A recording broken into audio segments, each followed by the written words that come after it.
Hello friends, कैसे हैं आप सभी। चलिए दोस्तों स्टार्ट करते हैं आरआरबी ग्रुप डी 2018। ठीक है, तो ये 2018 वाले क्वेश्चन हैं और इसमें करंट अफेयर नया लगा हुआ है। ठीक है, चलिए देखते हैं दोस्तों। आज की क्लास का पहला क्वेश्चन है, विटामिन किसे कहा जाता है या विटामिन क्या होते हैं। बताएं सभी साथी, क्या होते हैं।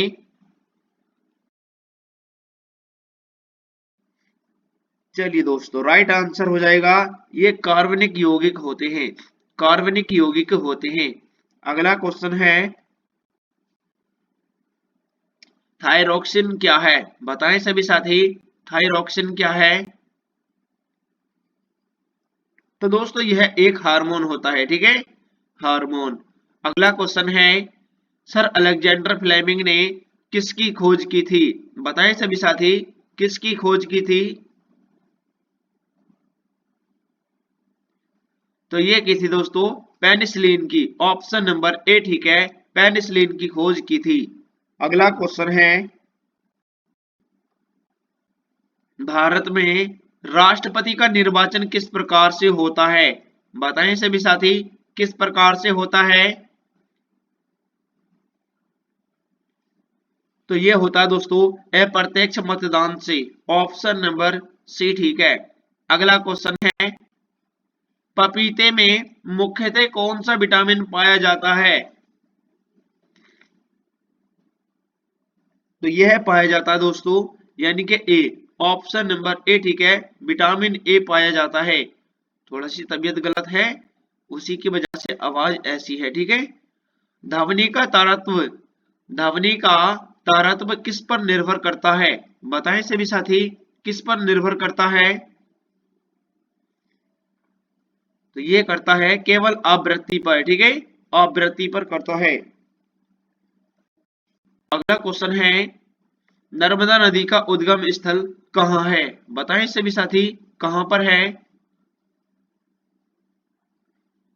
चलिए दोस्तों, राइट आंसर हो जाएगा इसका अमरकंटक। ऑप्शन नंबर ए ठीक है, अमरकंटक। किसी अभिक्रिया में उत्प्रेरण डैश होता है। बताएं सभी साथी, क्या होता है। तो दोस्तों किसी अभिक्रिया में उत्प्रेरण वेग को परिवर्तित करता है। ठीक है, वेग को परिवर्तित करता है। अगला क्वेश्चन है, क्वेश्चन नंबर 9। 30 डिग्री दक्षिण और 30 डिग्री उत्तर से भूमध्य रेखा की ओर बहने वाली सनातन पवनों को क्या कहते हैं। बताएं सभी साथी, क्या कहते हैं। इसको कहा जाता है व्यापारिक पवने। ऑप्शन नंबर ए सही है, व्यापारिक पवने कहते हैं। अटाकामा क्या है। बताएं सभी साथी, अटाकामा क्या है। चलिए दोस्तों, राइट आंसर हो जाएगा इसका, ये उत्तरी चिली का मरुस्थलीय क्षेत्र है। उत्तरी चिली का मरुस्थलीय क्षेत्र है। ठीक है, चलिए नेक्स्ट क्वेश्चन है, जब कोई द्रव्यमान किसी तल में घूर्णन गति करता है तो उसका कोणीय संवेग दिष्ट होता है। बताएं दोस्तों, किसके अनुरूप होता है। चलिए दोस्तों, राइट आंसर हो जाएगा इसका घूर्णन तल के लंबवत रेखा के अनुदिश होता है। ठीक है, अगला क्वेश्चन है, अधिक दबाव वाले क्षेत्र से कम दबाव वाले क्षेत्र की ओर चक्राकार में बहने वाली वायु को क्या कहते हैं। इसको कहा जाता है, यानी कि साइक्लोन बोलते हैं इसको। ठीक है, साइक्लोन कहते हैं। अगला क्वेश्चन है, एमनियोसेंटिसिस एक तरीका है। ठीक है, क्या है ये, एक तरीका है जो बताता है, किसको बताता है। एमनियोसेंटिसिस ये एक तरीका है, किसको बताता है। तो ये दोस्तों भ्रूण के लिंग को बताता है। ठीक है, ऑप्शन नंबर ए ठीक है। अगला क्वेश्चन है, भारत में भारत में न्यूक्लिय अनुसंधान का जनक किसे कहा जाता है। तो ये कहते हैं दोस्तों होमी जे भाभा को। ठीक है, होमी जे भाभा को कहते हैं। ऑप्शन नंबर सी ठीक है। अगला क्वेश्चन है, भारतीय संविधान के निम्नलिखित में से किस भाग में राज्य को आदेश दिया गया है कि 14 वर्ष की आयु तक के बच्चे को निःशुल्क एवं अनिवार्य शिक्षा का प्रावधान करें? बताएं सभी साथी, किसके अंतर्गत किया गया है?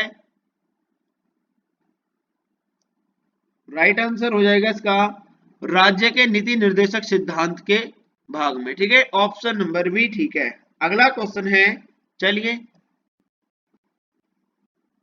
मदर तेरेसा ने भारत में मिशनरीज ऑफ चैरिटी नामक संस्था कब पारित की थी, स्थापित की थी? बताएं सभी साथी, कब स्थापित की थी? चलिए दोस्तों बताते हैं, यह की थी 1950 में। ठीक है, मिशनरीज ऑफ चैरिटी संस्था 1950 में लागू की थी। ऑप्शन नंबर डी ठीक है। नेक्स्ट क्वेश्चन है, चलिए, यदि कोई धातु किसी चुंबक से हल्की सी प्रतिकर्षित हो जाती है तो उसका अर्थ होता है कि, बताएं सभी साथी क्या है? थोड़ी सी मेरी तबीयत खराब है ना, तो जुकाम सा है, उसकी वजह से थोड़ा दिक्कत हो रही है, कोई नहीं। चलिए दोस्तों, राइट आंसर हो जाएगा, यदि कोई धातु किसी चुंबक से हल्की सी प्रतिकर्षित हो जाती है तो इसका अर्थ है कि धातु यानी प्रतिचुंबकीय है। ऑप्शन नंबर वी ठीक है। नेक्स्ट क्वेश्चन है, निम्नलिखित में से कौन सी पंचवर्षीय योजना हेराल्ड डोगर मॉडल पर आधारित है? बताएं दोस्तों, कौन सी थी? कौन सी पंचवर्षीय योजना हेराल्ड डोमर मॉडल पर आधारित थी? तो ये थी दोस्तों पहली पंचवर्षीय योजना थी। अगला क्वेश्चन है, चलिए, द ओरिजिन ऑफ स्पीच पुस्तक किसने लिखी? बताएं सभी साथी, किसने लिखी? तो ये लिखी है चार्ल्स डार्विन ने। ठीक है, चार्ल्स डार्विन ने लिखी है। नेक्स्ट क्वेश्चन है, निम्नलिखित में से कौन सा न तो तत्व है और न यौगिक? बताएं सभी साथी, कौन सा है? तो ये है दोस्तों वायु। ऑप्शन नंबर ए ठीक है, वायु।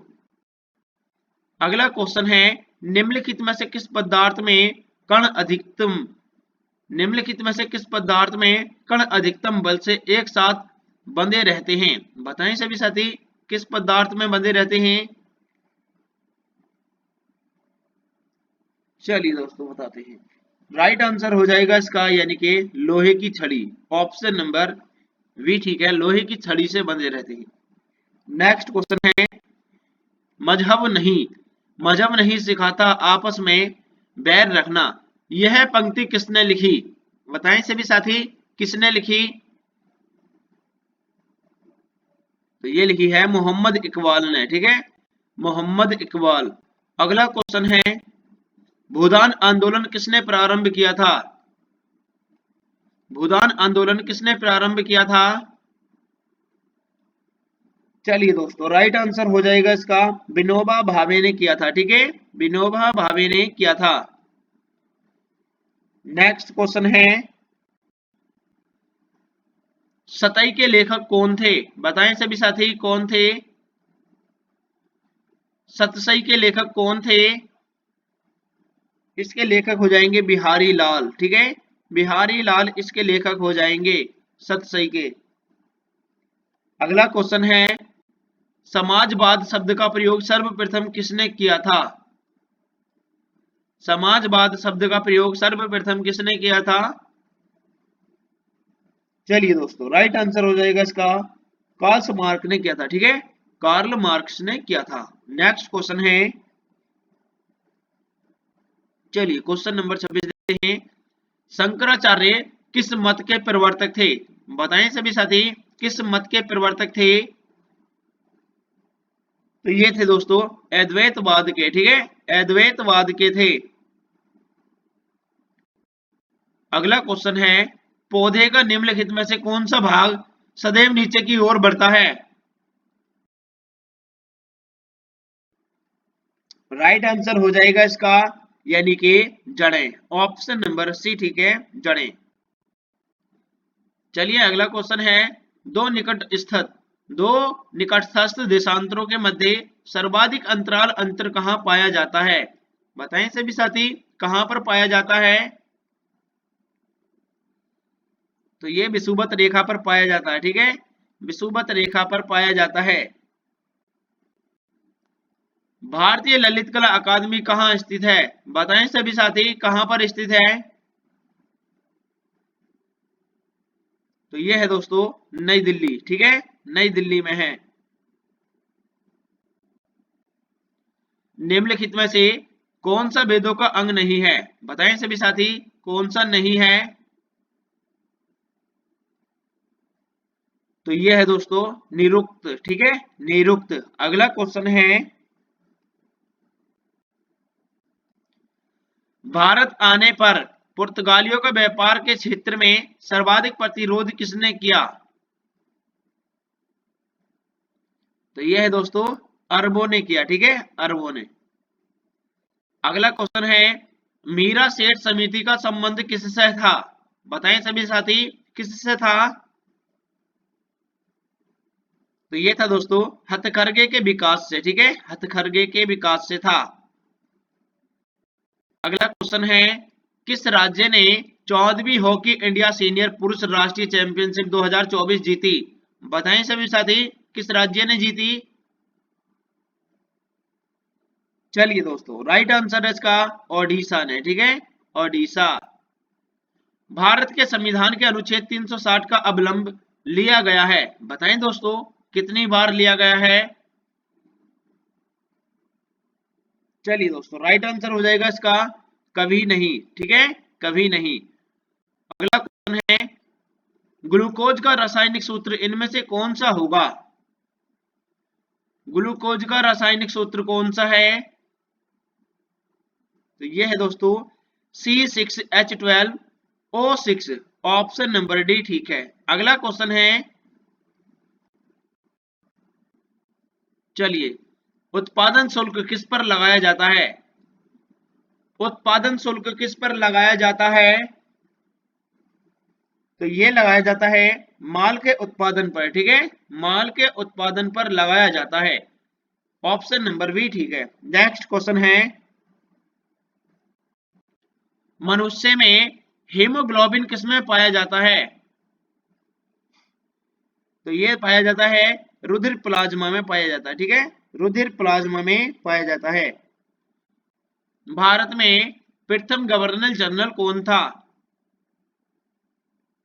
राइट आंसर हो जाएगा वॉरेन हेस्टिंग था, ठीक है, वॉरेन हेस्टिंग। चलिए नेक्स्ट क्वेश्चन देखते हैं,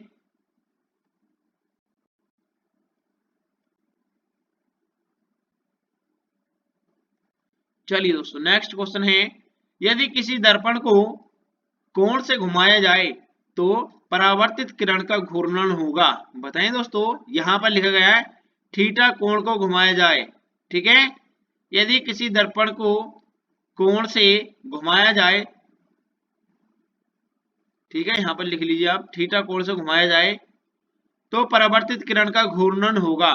बताएं सभी साथी क्या होगा? तो ये दोस्तों यानी कि कितना होगा, 20 हो जाएगा, ठीक है, 20 हो जाएगा। नोक पर आउट, नोक पर आउट किस लेख से संबंधित है? नोक आउट सॉरी किस खेल से संबंधित है? थोड़ा तबीयत में दिक्कत है उसी के कारण ये हो रहा है, ठीक है, नॉक आउट किस खेल से संबंधित है? चलिए दोस्तों राइट आंसर हो जाएगा मुक्केबाजी से संबंधित है, ठीक है, मुक्केबाजी से रिलेटेड हो जाएगा। नेक्स्ट क्वेश्चन है, चलिए निम्नलिखित में से यानी कि यहां पर बात की गई है सही क्या है, ठीक है, आपको सही बताना है इनमें से सही कथन कौन सा होगा। चलिए देखते हैं, ग्रामीण भारत में बेरोजगारों का अधिकांश भाग है।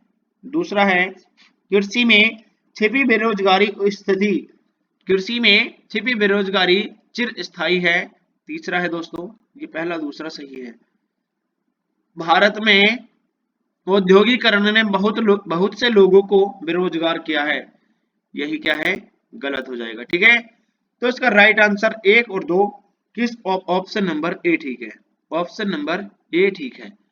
अगला क्वेश्चन है, चलिए, भारतीय रेलवे को कुल कितने जोन में बांटा गया है, बताएं सभी साथी, कितने जोन में बांटा गया है? 17 जोन में बांटा गया है। ठीक है, 17 जोन में बांटा गया है। अगला क्वेश्चन है, क्रिप्स मिशन भारत कब आया था?